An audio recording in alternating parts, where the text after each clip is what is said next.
GHMC పరిధిలో సాటర్డేని encroachment ఏదైతే removal డేగా ప్రకటించడం జరిగింది. ఇప్పటికే ప్రతి శనివారం రోజు కూడా ఫుట్పాత్లు ఎవరైతే ఆక్రమించడం జరిగిందో వాటన్నిటి కూడా తీసివేయడానికి ఒక రోజును నిర్ణయించుకోవడం జరిగింది. అందులో భాగంగా ప్రతి శనివారం రోజు కూడా ఈ పనులను చేయడం జరుగుతుంది.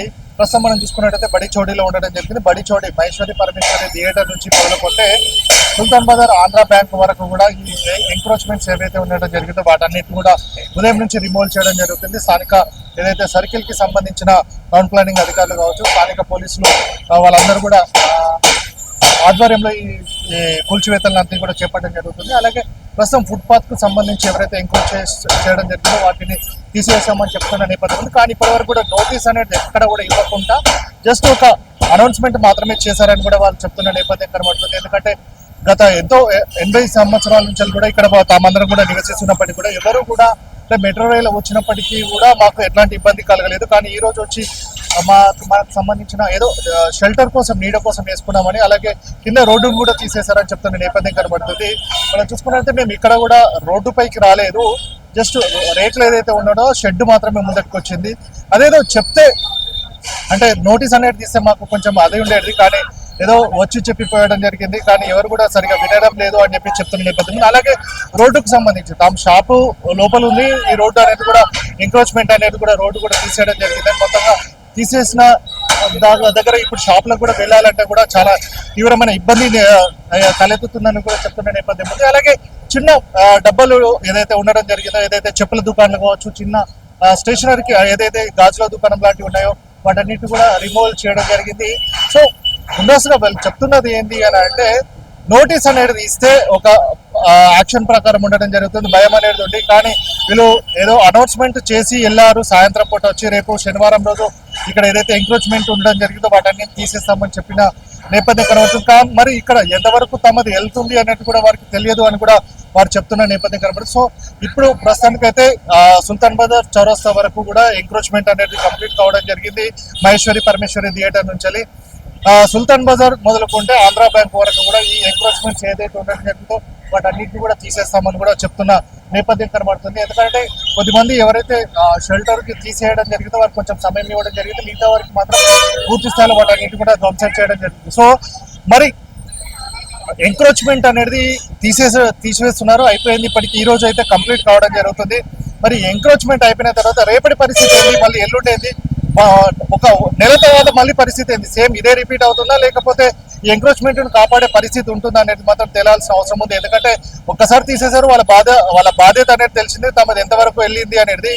తర్వాత మరి వాళ్ళు కన్స్ట్రక్షన్ చేసుకోకుండా అదే విధంగా ఉంచుతారా లేకపోతే మళ్ళీ లోకల్ లీడర్లు కావచ్చు, జిహెచ్ఎంసీ అధికారులతో కుమ్మక్కై మళ్ళీ అమ్మాయిలకు అలవాటు పడి మళ్ళీ సేమ్ రిపీట్ అయితే మాత్రం ఇట్లాంటి పరిస్థితి మళ్ళీ కంటిన్యూ కావడం జరుగుతుంది. అట్లా ప్రభుత్వం అనేది కావచ్చు, జిహెచ్ఎంసీ కూడా అబాస్ పాల్ కావడం జరుగుతుంది.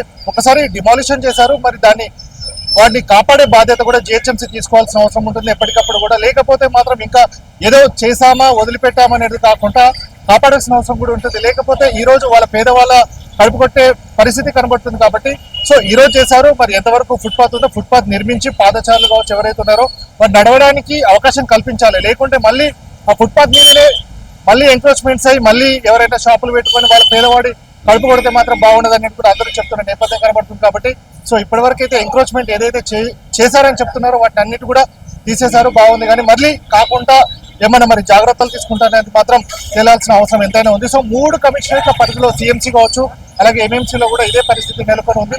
చాలా మట్టుకు కూడా అంటే స్ట్రీట్ వెండర్స్ పాలసీ అమల్లో ఉన్నప్పుడు కూడా స్ట్రీట్ వెండర్స్ అనేది వాళ్ళు ఎక్కడ పనిచేస్తారు అనేది కూడా వారికి అవకాశం కల్పించాల్సిన ఎంతైనా ఉంది. ఎందుకంటే మనకు ఫుట్పాత్ అనేది కూడా బ్రాడ్గా ఉండాలి. ఎవరైనా సరే ఫుట్పాత్ మీద వెళ్తున్నప్పుడు స్ట్రీట్ వెండర్స్ కి సంబంధించిన దుకాణాలు ఉంటాయి, అక్కడ వాళ్ళు కొనుగోలు చేసే అవకాశం కూడా కనబడుతుంది. కానీ ఇక్కడ కాకుండా మొత్తంగా స్ట్రీట్ వెండర్స్ పాలసీ అనేది కూడా పక్కకు తీసుకెళ్లి దాన్ని పక్కకు తీసుకొని ఇలా కూడా ఎంక్రోచ్మెంట్ అనేది తీస్తే బాగుండదు.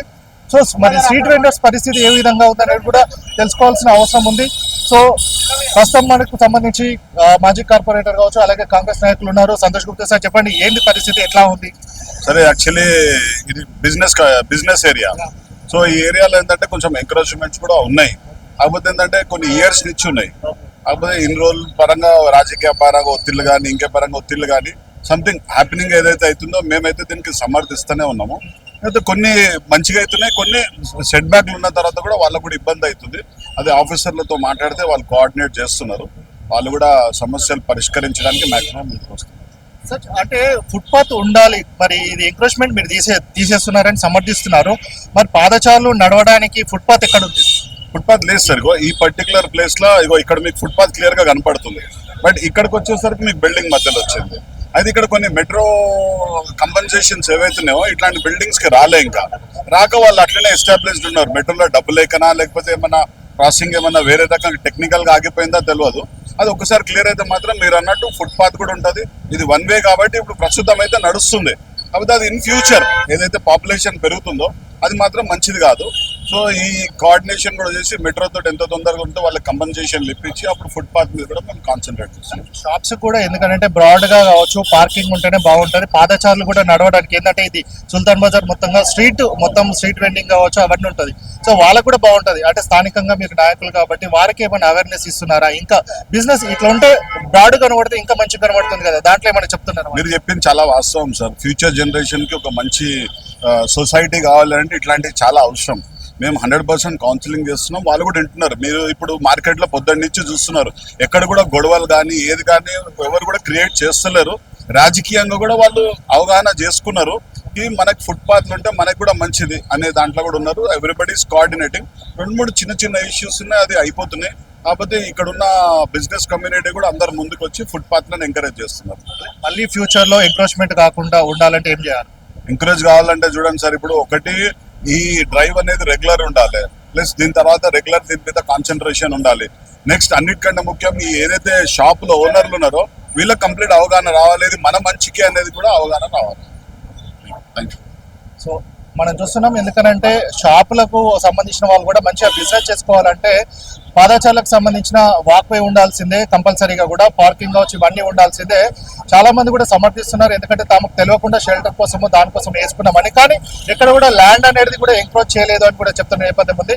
సో ఇప్పటికీ ఏదైతే ఎంక్రోచ్మెంట్స్ అన్ని రిమూవ్ చేయడం జరిగిందో స్థానికంగా ఉన్న వ్యాపారులందరూ కూడా సహకరిస్తున్నారని కూడా చెప్తున్న నేపథ్యం. సో మొత్తంగానైతే ఇప్పుడైతే ఏదైతే తీసివేయడం జరిగిందో ఫ్యూచర్ లో కూడా ఎట్లాంటి ఇబ్బందులు లేకుండా మళ్ళీ పాదచారులు కావచ్చు ఎవరైనా నడవడానికి మళ్ళీ ఎంక్రోచ్మెంట్ అనేది లేకుండా చూడాల్సిన అవసరం వారిపైన అంటే జిహెచ్ఎంసీ అధికారులపైన ఉంది. అలాగే స్థానికంగా ఉన్న నాయకులు కూడా చూడాల్సిన అవసరం ఉందని కూడా చెప్తున్న నేపథ్యం కనబడుతుంది. కాబట్టి సో మొత్తంగా ఈ ఎంక్రోచ్మెంట్ కి సంబంధించి కూడా సామరస్యపూర్వకంగా ఎట్లాంటి ఇబ్బందులు లేకుండా కూడా చేస్తున్నామని కూడా చెప్తున్న నేపథ్యం కనబడుతున్నప్పటికీ మాత్రం కొన్ని చోట్ల మాత్రం ఇబ్బందులు తలెత్తుతున్న మాట మాత్రం వాస్తవంగా కనబడుతుంది. వర్షానికి ఎండకని మేము వేసుకున్నాం అంతే. మేము రోడ్డు మీదకి రాలే కదా, రోడ్డు మీదకి వస్తే రూల్ ఉంటుంది తీయడము. ఇది తప్పు కదా గవర్నమెంట్ది. మేమైతే ఒప్పుకోము ఇట్లా.